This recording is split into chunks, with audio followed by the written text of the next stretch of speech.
you have felt that the last year has brought more stress, uncertainty, and adversity than in a typical year? And I will bring up my chat so that I can see if there's any yeses there. All right, they're mostly, oh, there's a yes. Okay, great. I'm gonna assume, sort of, okay, good. That's like, oh, that's a really nice answer, wonderful. Yeah, on a lot of levels, I think we've had a very challenging year, some of them to be expected and some of them completely not to be expected. Oh, there's a yes in all capitals. Okay, great. Okay, now here's the real question. How many of you believe that the stress and the uncertainty and the, what was the third word that I said, adversity has been good for you? If you would put in a yes or perhaps a no. Anybody think that the stress and adversity and uncertainty has been good for you? Okay, so I'm not getting as many yeses there, which is to be expected and really the setup for our conversation today. Oh, there's a couple yeses. Okay, great. So I'm from Boise State University. I study mindsets as part of what I do as a leadership instructor.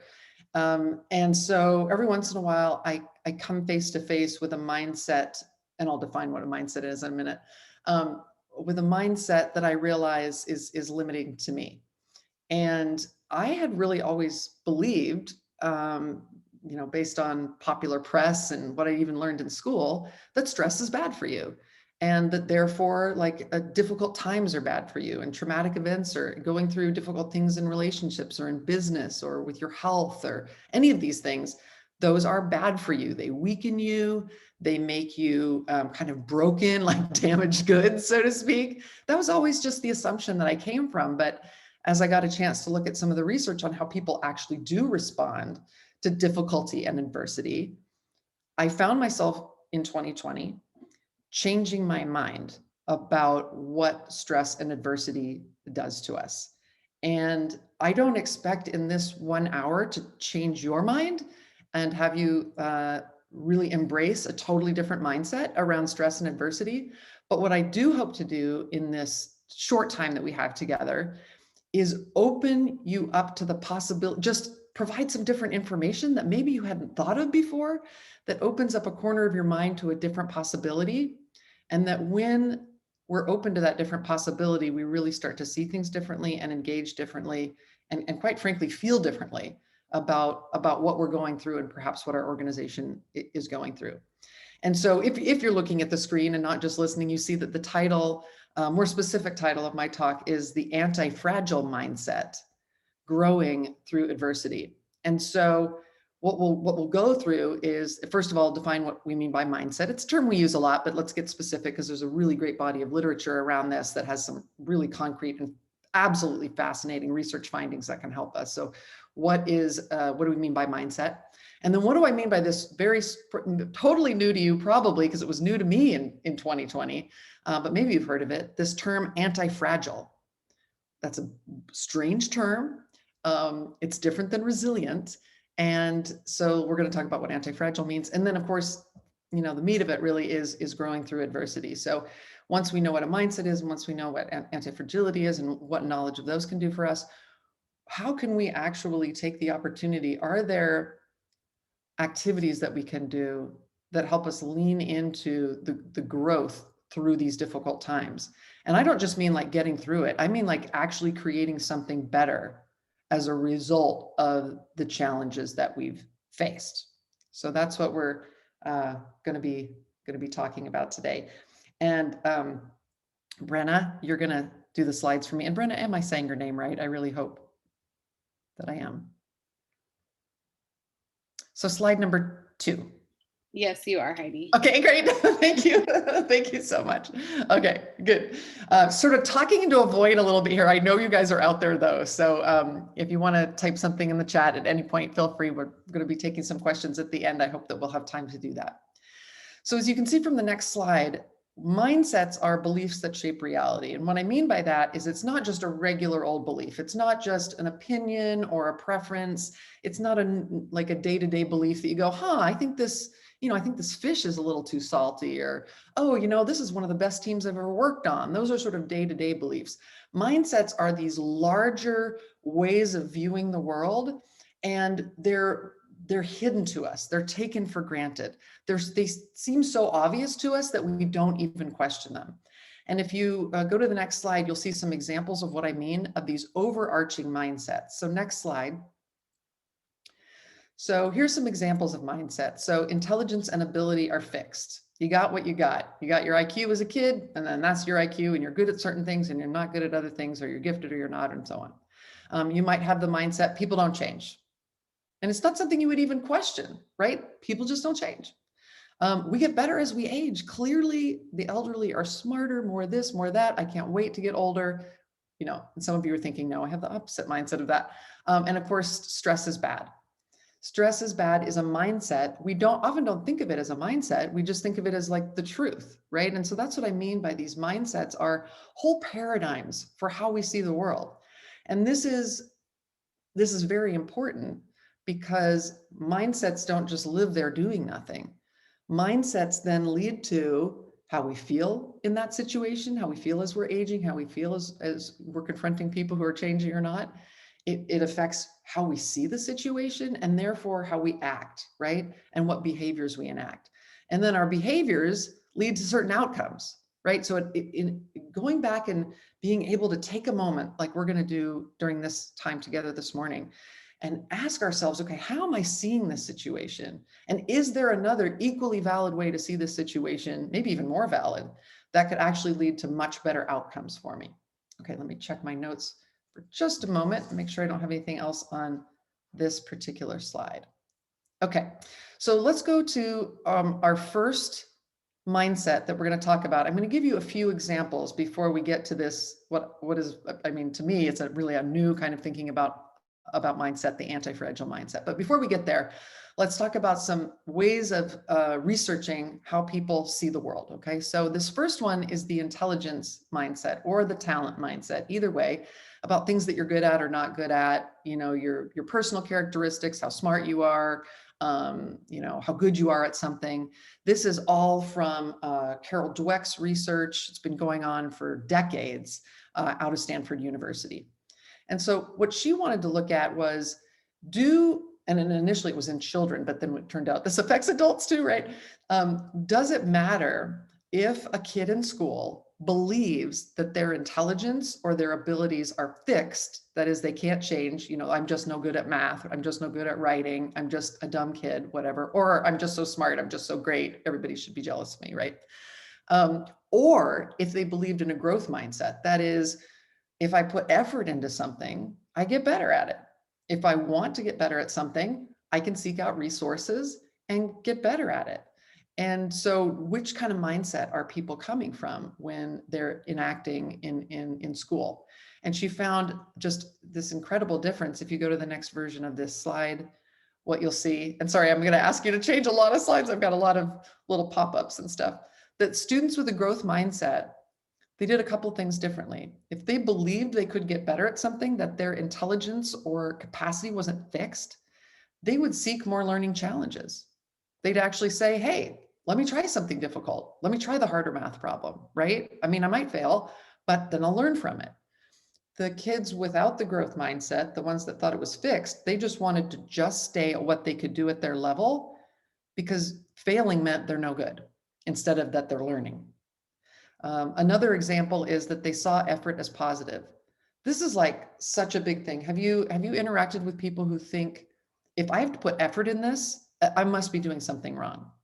That's a fixed mindset. I should already be good at this and I shouldn't have to put any effort into it. And if I'm doing something that requires effort, then obviously that's bad because it shows that I'm no good. The people with a growth mindset, and kids, and now we see that it's also adults, they thought, well, gosh, I'm putting effort into it. This means I'm growing. This means I'm changing. I mean, that right in and of itself is a change in mindset. Do I see effort as positive or negative? Right? And that was a really big difference there. And then the outcome, and this is the big takeaway part. The people who believed that intelligence was something you could change and affect, or your talent was something you could change or affect, those kids had higher academic outcomes. And that, of course, was because of the two other things. That believing you could get better led you to work harder and get better. And believing that your talent is fixed led you to avoid challenges and try to stick with what you know and not risk very much. And so this is a big, big difference for kids and then ultimately for all of us. But that's just one example of a mindset. Let's go to another one that I personally relate to, which is your aging mindset. What do you think about getting older? Is it positive or negative? Is it a good thing to get older? Is it something that people learn, people grow, you're going to get stronger, you're going to get wiser, you're going to have more fun, or is it negative, like, oh God, it's all just going downhill, which is the way that we tend to talk about it, right? So the research here, they actually did a study that lasted 35 years. They studied people in midlife, right? And they asked them, well, they also measured their health just because you had to have a baseline there. They measured their health. And then they also asked them about their attitudes towards aging. And then they tracked them 35 years later to see what their health outcomes were. And if there was any association all that time later between their attitude or their mindset about aging at midlife and their health outcomes. And let's take a look on the next slide at what that outcome was. So people in this study with a positive attitude about aging at midlife, they had an 80% less chance of a heart attack. They recovered faster from a heart attack or other issues like that. And ultimately, they lived 7.6 years longer. It's just incredible. And again, you would think, okay, well, that sounds kind of just like magic, right? All you have to do is have a positive attitude. And then like that just seems too wishy-washy. But the way that the researchers explained it is, well, there's something in between the mindset and the outcome. Because how we think and perceive and feel then engages what kind of actions we take. And so the way they explained it was the folks with the positive aging mindset were like, well, I want to be really strong for my older years because they're going to be great. So I'm going to follow the doctor's advice. I'm going to have anything checked out when it doesn't seem right. I'm going to have exercise. I'm going to treat my body well. I'm going to have, strong relationships with people because I know I'm going to want to count on those when I'm ready to go later and I'm retired and everything is super great. And so they would do the things that would then lead to these kinds of outcomes. But it becomes very hard, right? If you say to somebody, hey, just eat better, but they have a mindset of, well, what does it matter? Everything's going to go downhill anyway. It's very hard to get people to engage in the behaviors that are going to help them if they don't have the mindset. So again, mindset becomes very important. I'm going to give one more example, and then we'll get to what we're, I think, really focusing on in this 2020, 2021 era. The next one I want to share is also personal to me because I teach public speaking courses as part of my rollout of classes. And what a good friend of mine, who's a professor emeritus at UC Davis, discovered is that people have a public speaking mindset. When somebody is thinking about going in front of others, it's like as I'm doing now, it's very challenging and it's very hard, and people have a tendency to get very nervous when they're talking in front of other people. That's totally normal and totally natural.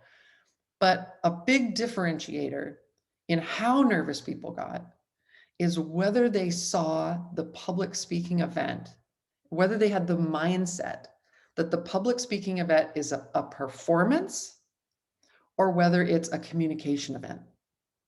And you might just, again, reflect on this. I know it's not the main point of today, but you might just reflect on this. If you ever have to do public speaking, do you think of it as, oh God, I got to go and perform? Or, oh, hey, I have a chance to communicate? That this made a very big difference in how nervous the participants in his study was. If you go to the next version of this slide, you'll see that people who view public speaking as a communication event experience significantly less public speaking anxiety than people who perceive it as a performance.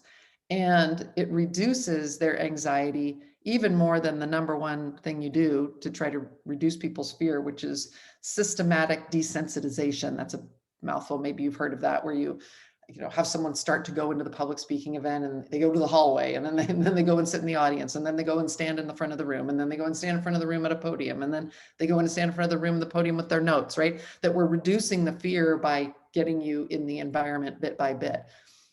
That's not as helpful as helping people open their minds to the possibility. And oftentimes this is just a conversation, or just read this pamphlet. That was actually what they did in the study. Read this pamphlet about how public speaking is communication and not a performance. And then had them go give a talk and have them rate how nervous they were. And embracing this perspective that I'm just trying to get information through and share information, have a conversation with people, much less nervous than when they thought it's about me and looking good and being perfect and all of that kind of thing. So hopefully at this point, you've got a pretty good sense of, okay, these are big mindsets. These are ways of seeing the world, and that they're often, as I said before, they're not questioned, right? Of course, public speaking is a performance. It's nothing you've ever even thought about before. So I'm going to be spending the remainder of our time talking about a mindset that I think in this era, it could really make the difference well, it's made a big difference for me. That I can only tell you that. And the other folks that I've talked to about this so far have had some changes in their thinking. And that's what I hope that some of you will gain out of this as well. That makes a difference for you. So we're going to transition here. We don't have to go anywhere yet. Yep, that's fine. Perfect. That's good. Stay there. Okay. We're going to turn our attention to what anti-fragility is. So I said at the beginning, the name of the talk is the anti-fragile mindset, growing through adversity. And so we've talked about mindset, and now we're going to talk about anti-fragility and then growing through adversity. So I'm sure have heard the term fragile before, but let's start there. Let's go ahead and go to the next version of this slide, which has the definition of fragile. Okay, so just stay right there. So if something is considered fragile, I mean, already I'm sure you're thinking a lot of different examples of this. It's something that just does so great if you leave it alone. If you give it order, if you give it predictability, if you don't bother it, if you don't rattle it, if it's put under no stress or no strain, it does great, right? It's my grandmother's candy jar that was made out of some kind of crystal. I think it was a crystal jar. You put it over here and you set it and you leave it alone, and nobody touch it and nobody run into it, and it will be fine. Now that's a grandmother's jar. Crystal jar is an example of a material thing that's fragile. And you think about if you were going to ship it, you'd slap on that fragile on there. Don't mess with this at all, right? This thing is fragile. And sometimes we feel that way, right? I'm just looking at this right now. Yes, I benefit from order, predictability, and being left alone in peace. Yes, that's the best place for me to be. But is it? Is it that you and your organization are fragile? I think when you see the other options, you'll start to question this a little bit, and I'm sure you probably already are. Okay, so let's go to the next definition on this slide. Right there is great.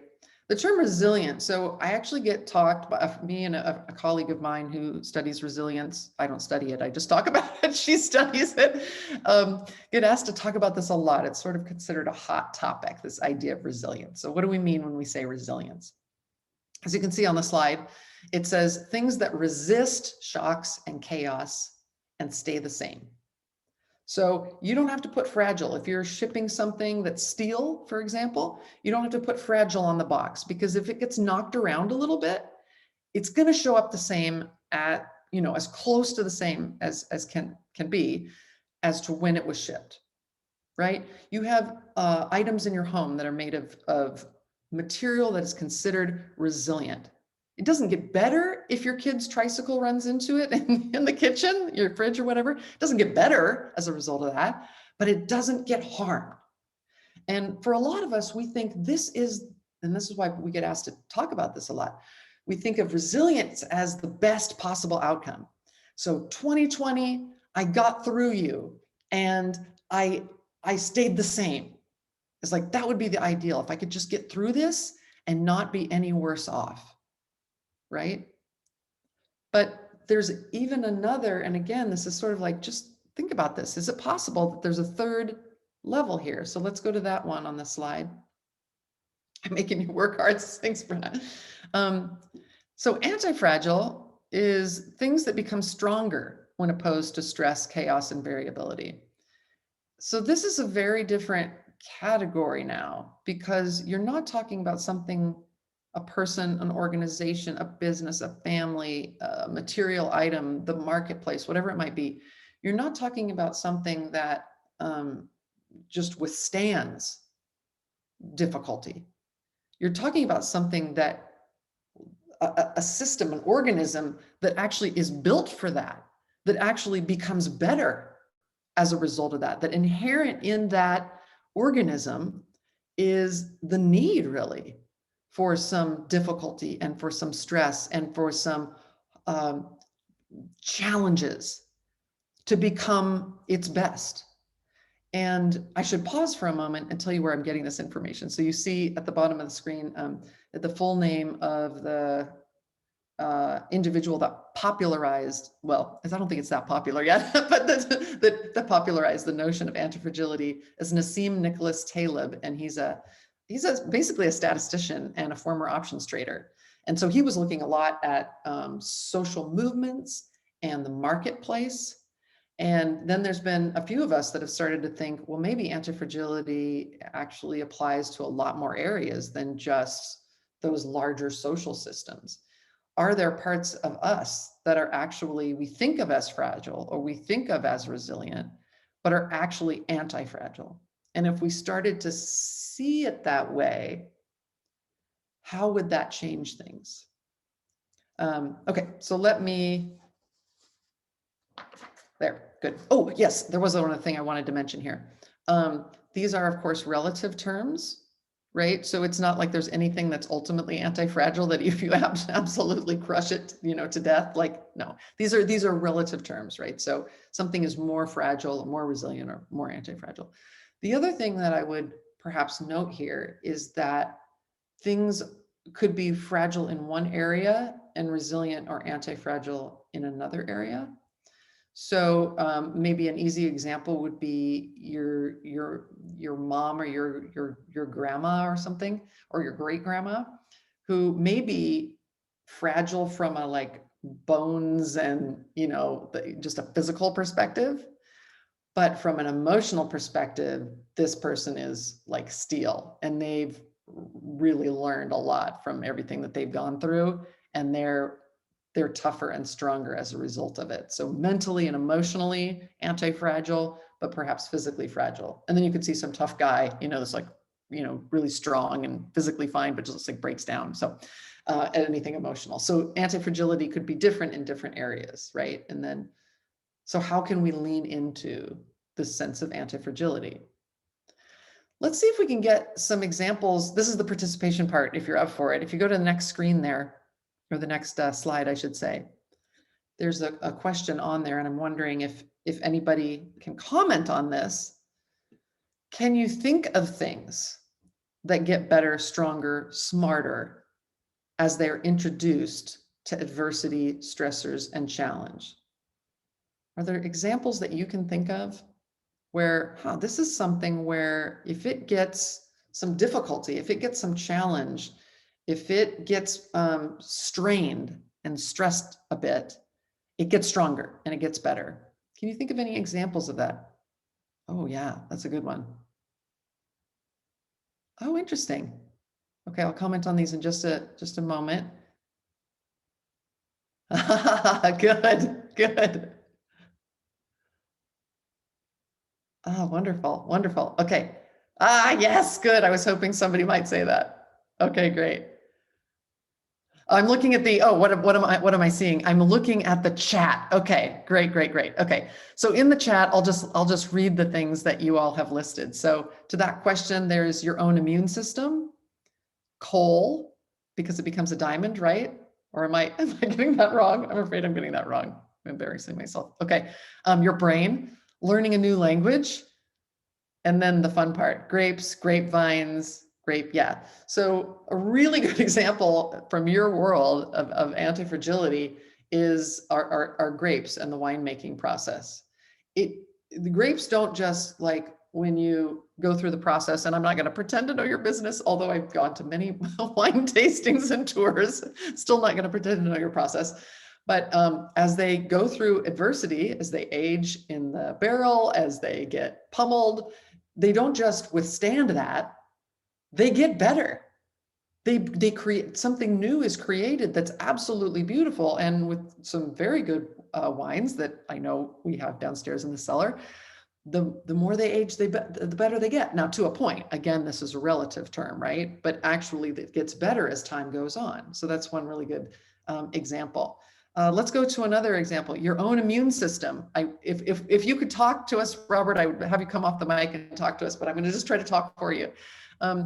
So yeah, I mean, it's like one of the things that a lot of people are concerned about is that kids are not eating enough dirt these days. You know what I mean? Like if you put yourself out there and get a few poisons around you, then you're going to be able to repel those poisons when they come up as stronger. Right? Same reason that we are so interested in getting these COVID vaccines, right? If I get a little bit of poison now, then the body actually builds an immune response so that it can protect itself when more of that poison comes along later. It's a really great system. It's a great system. Let's see if we have some other. Oh, you're not seeing what the messages are putting in chat. Oh, I'm so sorry. Do I change that? Can you ask people to choose the panelists and attendees up? Thank you. Okay. Yeah. So if you want people to see what you're chatting, you have to choose the option to send it to panelists and attendees, not just the panelists. So just a note there to switch that up, which would be great when the question time comes along, then we can see your questions. Okay, grapevines, as we get close to harvest, we water stress for concentration of flavors. That's awesome. That's a great example. A few other examples that didn't show up. One is the obvious one. It's my favorite one for giving people a quick definition of what I mean by anti-fragile is you're working out your muscles. So it's kind of like weird to think about it, right? But when you put stress and strain and disorder and new weights and new weight systems on your muscles, they rip a little bit, and then that makes them stronger. And if you don't use them, like I'm fragile, I'm just going to sit here. You don't get your muscles, your body doesn't gain from quiet and peace and quiet. It gets better when you put strain and stress on it, which is a very kind of, it's paradoxical in a way. It doesn't sound like that could be accurate. Another example that I think is relevant to you guys, well, to all of us really, is innovators. Innovators benefit from a little chaos, a little challenge, a little uncertainty, change. You don't innovate sitting around on your lazy boy with a cup of tea, right? You need that. We're going to talk about the need for that, but that's not where the innovation comes from. So innovators benefit from that. Artists seem to really benefit from difficulties, from pain, from disorder. You know, a very pampered life does not necessarily lead to super interesting art and a lot to say, whether it's in writing or poetry or visual arts. Just for fun, I'm going to give you this example. Obsessed love gets stronger when it goes through challenges. So that hard to get phenomenon, right? If you're just really obsessed with someone, the harder it is to get to them, and the more difficult it is, the stronger that your love becomes. So there's a lot of examples that we can think about of things that become better.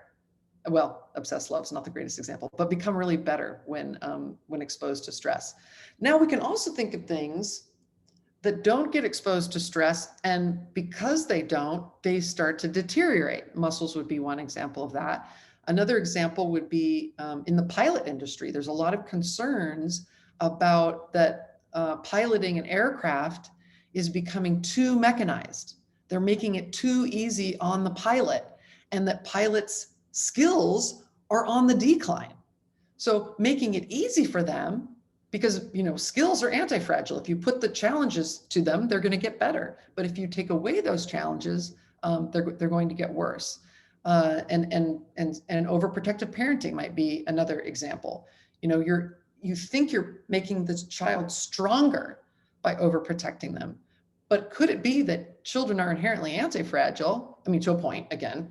And so protecting them too much is taking away from that, right? I mean, if you really think about it, evolution in and of itself is one of the best examples of anti-fragility. And that's who we are, right? That it was through difficulty, weather and trauma and change and war and this and that people evolve, and that all kinds of animals have evolved to be better as a result of the challenges that they've gone through. And that's our heritage right there.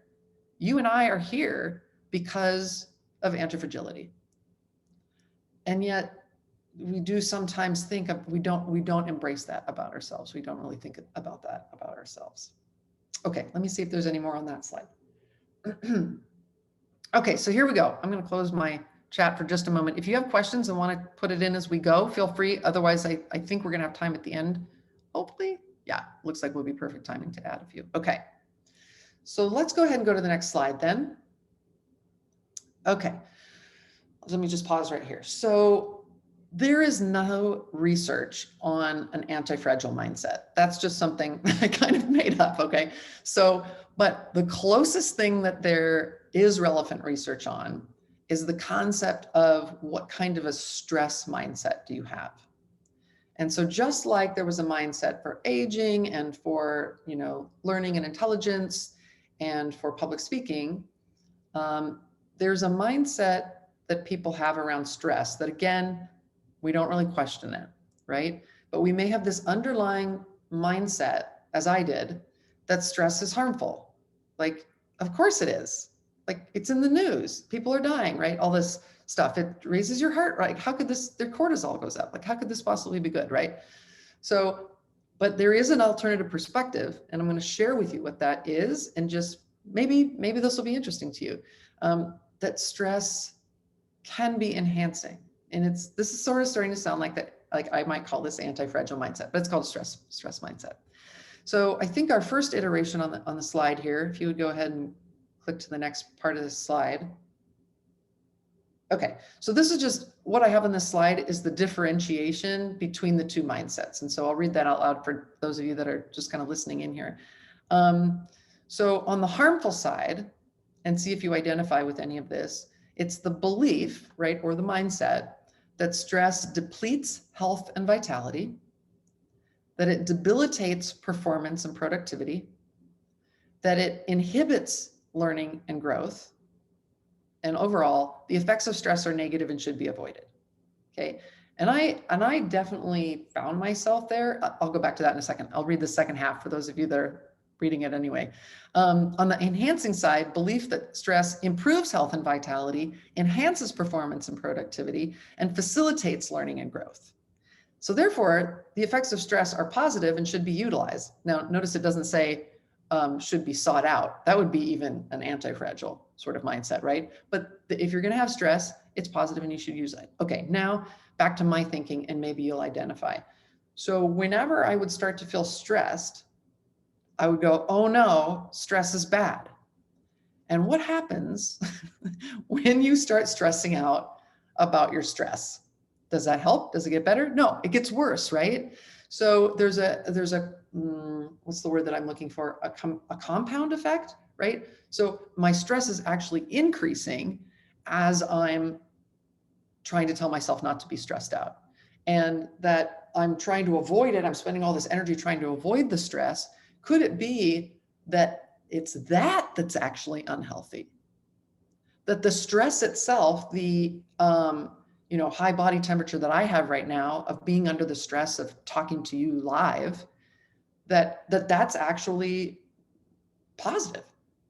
Could it be that that's helpful to me? That's helping me grow. That's helping me be more productive. That's creating greater vitality. If I have the assumption, if I have the mindset, if any of us have the mindset that stress is bad, number one, we're going to probably avoid a lot of things, right?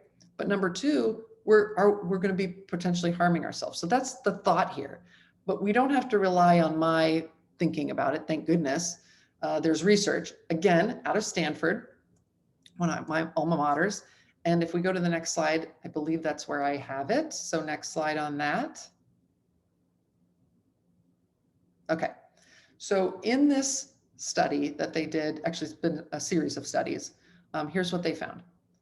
People who believe that stress is enhancing are more satisfied with their lives, they're less depressed, they're more energetic, they're physically healthier, which is a key thing, and they're happier and more productive at work.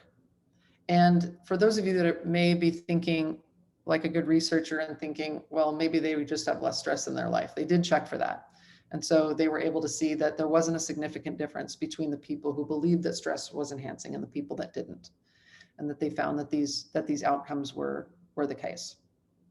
Okay, so if we go to the next slide, we're going to have a moment to pause and kind of consider for a moment. Let's kind of think back on 2020 and the difficulties in our lives and ask ourselves these questions. What if you and your organization actually benefit, grow, and thrive by facing forms of volatility, randomness, disorder, and stress? What if the stress of last year is actually making you and your organization stronger and better? What if, at least in some areas of your life, you and your organization are anti-fragile? I don't mean to convince you today, and since we're not having dialogue, it's really hard for me to know how you're all taking all of this. So I'm not really here to convince you that this is the 100% the case. I'm not sure I 100% am convinced, but opening up a corner of our mind to the possibility that maybe this is actually helping in some way. If not now, then in the future. You know, the saying of what doesn't kill you makes you stronger is such a cliche. But what if that anti-fragility is the truth of who and what we are? And if that's the case, then it may be worthwhile for us to think about, how can I benefit? How can I, and this is where we go back to this title of this class, the Anti-Fragile Mindset, Growing Through Adversity. If this is the case, then are there better and worse ways to grow through adversity? Are there things that can help me wherever I am in the continuum of fragile, resilient, anti-fragile, wherever I am, and whatever kind of mindset I have? Are there ways that I can lean into this idea of being anti-fragile, of strengthening that? And so that's what the remainder of our time is going to be about, are 5 ways to grow from adversity and to become more anti-fragile. Okay, so let's go ahead and go to the first one. So this is just huge. So the first one, 5 ways to build anti-fragility: take the time to recover. If you think about any of the examples that you gave of things that are anti-fragile, your immune system, grapes, what were some of the other examples? Learning a new language. You can't just keep at it and keep at it and keep at it and keep at it. That is not the anti-fragile way. Things become stronger when they get to take a break. And I think we still live in a world where so many of us feel guilty for taking a break. I would say let's reframe that mindset right there, because it's actually, I don't think there's any way to become anti-fragile by just going at it and going at it and going at it. If you think of the muscles example, you work out the muscles, they tear a little bit, and then you don't work out that same muscle set the next day. You let the muscle grow, and then you go do it again. And then you stop and you recover and you let it grow. It's the same for anything that's anti-fragile. You don't, if you want to bolster your immunity, you don't get like 14 COVID, one of the things called vaccinations, right? That's not what you do. You get a little bit and then you take a break. And then a month later, you get that second thing. And then you take a little break. And then hopefully as time goes on, we'll see how this goes, of course, but that's the idea, is that the system needs a break. No system, especially not a human system, I should say. Maybe there's some other system I'm not aware of, but there's nothing in a human system, your organization, yourself, your family, that gets the lesson of the stress right away, or that gets healing right away. It does take some time to make that happen. Brenda, you've popped on here for me. Did you want to weigh in on anything? You just saying hi. No, I was just giving you a face to look at. Oh, thank you. I know, I appreciate that. I trust you guys are there. I have faith in that, but I appreciate that. Okay, good to see you. All right. I have a couple more things to say just about this that I thought was super interesting. So about just even how the stress process works. So when you are under stress, as you may know, your body releases a bunch of chemicals. And the first set of chemicals is a wave of giving you the energy to do what you need to do. And it often feels really bad, right? But also part of the stress response happens during the recovery. And these are hormones that come out, DHEA, is that the name? Yeah, DHEA, oxytocin. Those come out after, or as the second part of the stress response, to help you heal. And so if you don't take a break, you never get that second part of the stress response. You're just stuck with the first one all the time, which is why chronic stress, it's fine to still keep the mindset that chronic stress is bad, because you're never getting a break from it. But an acute stressor and then recovery time, that can be, I don't want to say helpful, because none of us should probably seek these things out. But some challenge and some difficulty is good for us if we take the time to recover. So that's just absolutely critical. No more guilt around taking the time to recover. Okay, let's go to the second item. So building connections. So the foundational idea here is that groups or collections are more anti-fragile than individuals. There are geese honking outside of my window right now, which is common in Boise this time of year. And an individual goose is not particularly anti-fragile or resilient, right? But you get a whole gaggle, I think it's a gaggle. You get a whole gaggle of them, there's a lot of strength there, right? So groups just inherently, again, I think this is probably an evolutionary thing, are just stronger than are we as individuals. The other thing that you get from coming together, which is like so great that this group is getting together today, and hopefully the connections that you're making today will continue. You get that sort of collaborative brainstorming stuff that happens. You get to tap into that greater innovation and that greater new ideas and more hands for building that can create that anti-fragility. And it's harder to connect right now in this era. And so even something like this, where it's an online format, you're seeing the names of people that you might be able to reach out to later. Maybe somebody makes a comment in the chat and you think, oh, I should follow up with them. I'm sure there's a roster or contact list that you can get in touch with people and begin to form this particular group that I have a picture here of. They came together because of their shared interest in doing their systems in a way that were environmentally friendly, and their care for the environment and nature. And so they came together as a coalition with that shared interest in mind. Okay, let's go to the next one. So this is so important, right? 5 ways to build anti-fragility. Number 3, find meaning and purpose in the adversity. If we just say, well, gosh, thank God that's over, right? I mean, I'm sure you found yourself saying, no, I found myself saying that a lot. Well, just thank goodness that's over. Instead of that, what is the meaning there for us? What kind of purpose can we gain from this? It's an interesting kind of paradox that they found when it comes to stress, that people who have higher levels of stress have higher levels of distress, but also higher levels of well-being. Now that's paradoxical. That's why they call it the stress paradox. Why would it be that people with higher levels of stress are more distressed, but also have greater well-being. And they believe that the connection is meaning, that if there's meaning in the stress, then we're stressed out, but we also feel purpose. And if you think about it, it's like we really don't stress out about things that we don't care about. If you don't care about anything, then you don't have to experience any stress. If you have no meaning, I mean, if you think about, there's some folks probably that you know that have very little stress. They're just kind of lying around, right? They have very little stress, but also very little meaning. So it appears to be that if we're experiencing some distress in our lives, because there's meaning there, because it's important to us, because we care about something, and we can have a meaningful life if we reflect on, why am I going through this? What can I gain from this?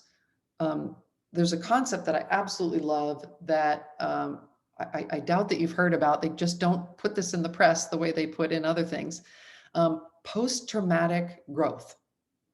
Now, you probably thought I was going to say post-traumatic stress, because that's all we hear about, that after trauma, there's stress, and then stress lasts forever. And that's a real thing, of course. But there's also the experience that we don't hear about as often, which is post-traumatic growth, that after people go through a very challenging time, that after that, not that we would wish trauma on anyone, not at all, but life is traumatic at times, right? So that idea that afterward, that I have greater meaning, that I know what's important to me, that my values are clarified, perhaps have greater connections, is what the research shows, is that people have greater connections with those around them. They have a sense of why they're here, and their purpose, and larger perspective on life. And ultimately, if life is meaningful, then it should be meaningful even during difficult times.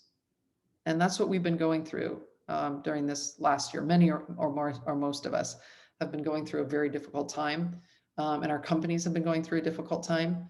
But there could be, and I think if we see it that way, meaning and purpose in the adversity. Okay, next one. 5 ways to build anti-fragility. This one was for you guys, of course. If you're looking at the computer, experiment and take small risks. I'll comment on the picture before I go to this point here. But so what we're talking about here is, like, here's this lady. If you're not looking at it, it's a woman who's pretty fit, by the way, I have to say, who's using a box of wine to prop herself up to do push-ups. And if she reaches the floor with her push-ups, she gets to have a sip of wine through a straw. Okay, so there she is. She's getting her workout done in a very creative way. But the idea here is that we get into these lulls, and we get into these habits, and those are ways to keep us fragile, to keep doing the same thing again, have the same workout again, see the same people every day, to make the same decisions every day, to, if something's working, obviously you want to keep doing that, right? But are there areas that you can experiment and take small risks? Experiments and small risks are the path to anti-fragility. You don't take a big risk. You don't say, okay, I'm going to put all of our money and all of our whatever into this one product line, hope it works out. No, experiment and take small risks, and then fine tune, and go back and take another small risk, and then go back and fine tune. Learn from the little experiments of what works and what doesn't, and then go back. It's an innovator's way of becoming anti-fragile, is experimenting and taking small risks, and doing this with, just not a lot on the line is a way forward. Okay, then number 5 ways to build anti-fragility. So the 5th way is to take the long view. So something that I found helpful to say to myself, and maybe this will be helpful to you and maybe not, is just because something feels bad doesn't mean it is bad. I think a lot of us have that perspective that if it feels bad, then it must mean it is bad.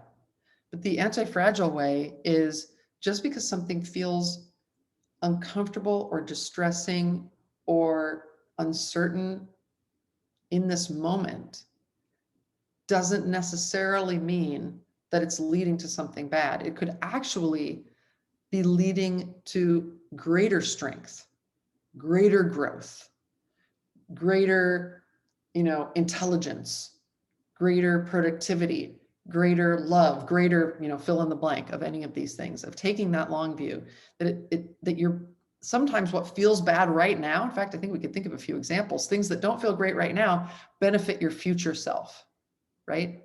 So I'm gonna have this little parable before we start going over to questions. And the parable is called Good News, Bad News, Who Can Say? And it's a Chinese parable. And it's about this, taking the long view. So a farmer, an old farmer, is out, plowing in his fields, and one of his horses runs away, takes off, can't find the horse.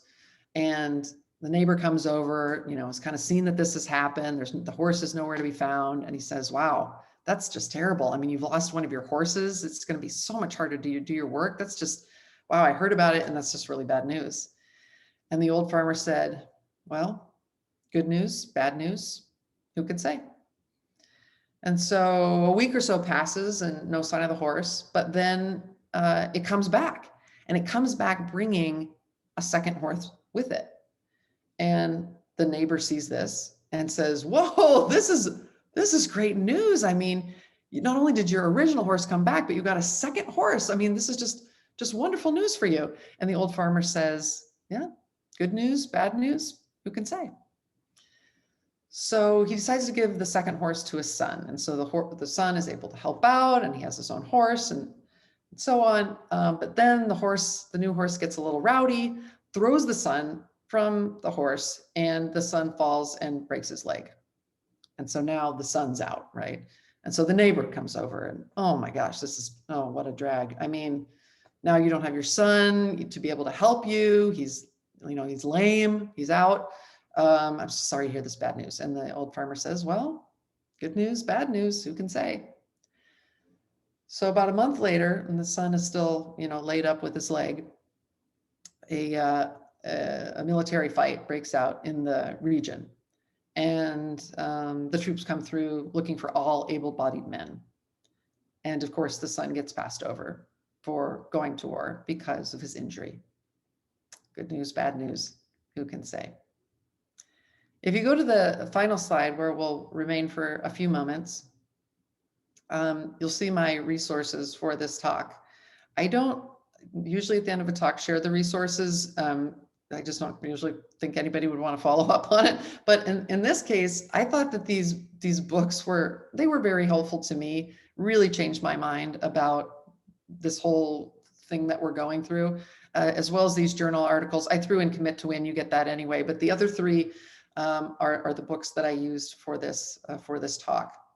I would love to take questions. And if you have a question or a comment, I can read out your comments as well. Go to chat and then go to panelists and attendees.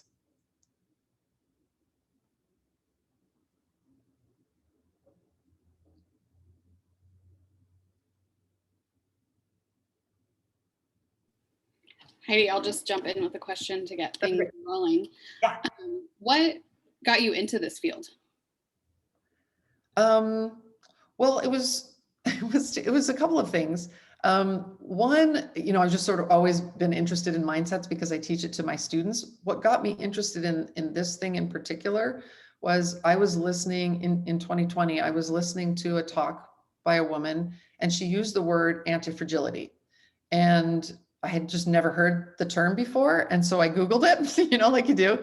And I saw that there was a whole book on it. And I thought, I don't know, something just spoke to me because I had been feeling so like, I just want to get through this. And, if I can just be resilient, that'll be great. And the title anti-fragile just really stuck with me. So I decided to order the book. And then I had the chance to give a talk like this at Micron. And I went through a bunch of my normal talks that I usually give, and he was like, yeah, sounds good, sounds good. And I said, well, and then I've just heard of this weird word, anti-fragile. And he's like, that one. So I was like, so then I was kind of forced.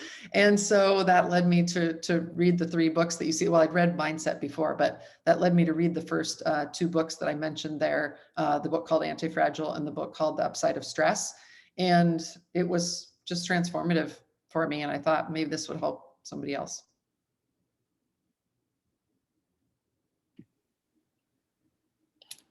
I think it's very, very helpful, especially in this year. Oh, we have a question. Okay, great. Melissa Cleland, do I know you? Okay, she can't say if I know her, but that name sure sounds familiar. Okay, hi, Dr. Reeder. Smiley face. Okay, great. I strive to be like the old farmer. Changing our mindset can be so helpful and challenging while allowing us to grow. Yeah, and I think it takes a lot of reminders, you know, like little sayings of just because it feels bad doesn't mean it is bad. Finding areas where you can practice that and practice the proof of concept. So right now I get to practice it by being a speaker in front of you. This puts stress on my body to do this. I think the other speakers who are speaking can attest to this. It's not just, you know, a very comfortable position to be in, but if I can have the mindset in something like this, that this is making me stronger, this is making me better, then that's a proof of concept. Where else can I apply that? And so you might think of that just as a starting point.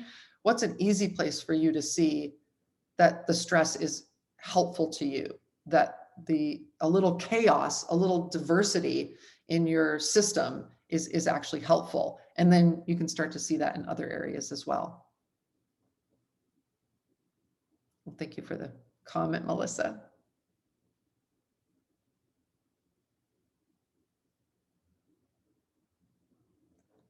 Okay. How do you practically know when you have had enough good stress, but have not strayed into too much bad stress?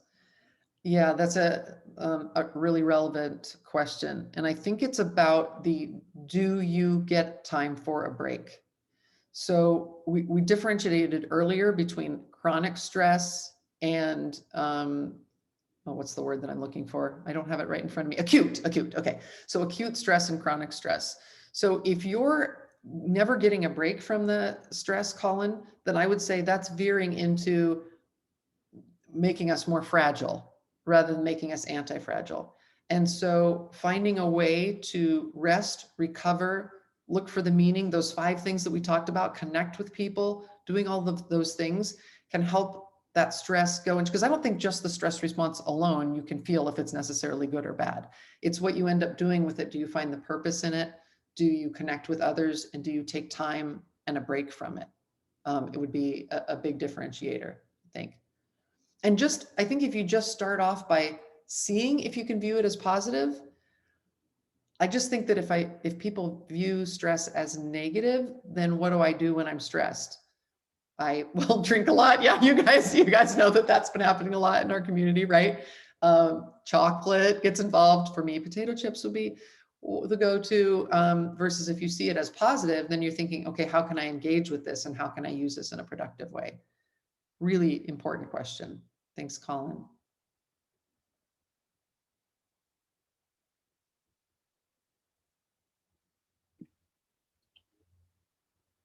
Any more questions, attendees?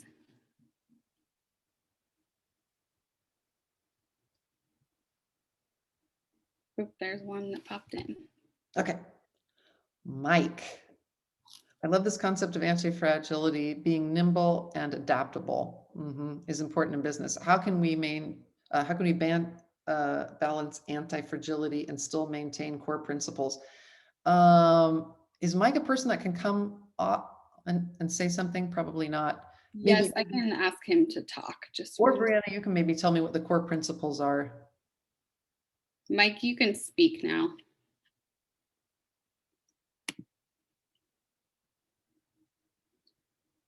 If he wants to. I'm just wondering what the core principles are that might be in conflict with anti-fragility. Yeah, and I'm not sure exactly what he's meaning. So. Yeah. Mike, you are able to talk if you want to explain more. Might not be brought up.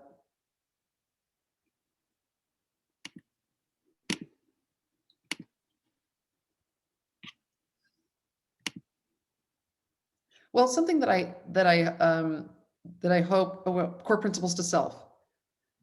Mike is streaking through the vineyard naked. Thanks for sharing that, Tammy. You know, that is something that is definitely an anti-fragile move. That will definitely be an anti-fragile move, making bold decisions like that, Tammy. Core principles to the self. Can you give me one, Mike? Mike's mic is not working. That's cute. Okay. Well, something that perhaps you can consider as you go throughout. I know, for example, your last talk tomorrow is on, and I really hope that this isn't true, is the tasting room, the new Blackboard. Blackbuster. Sorry, Blackboard is what we used to teach on at work. Blackbuster. Yeah, I sure hope not, because I love the tasting room. But yeah, this as you go through and talking about things the rest of this workshop, I think maybe as you talk about, you know, some of the things that are difficult in terms of different issues that are coming up, you know, if you can start to think in that anti-fragile mindset, and how can that be applied to each of the other events that you're attending today in your conference. So thank you so much. Looks like we're very close to time. So Brenna?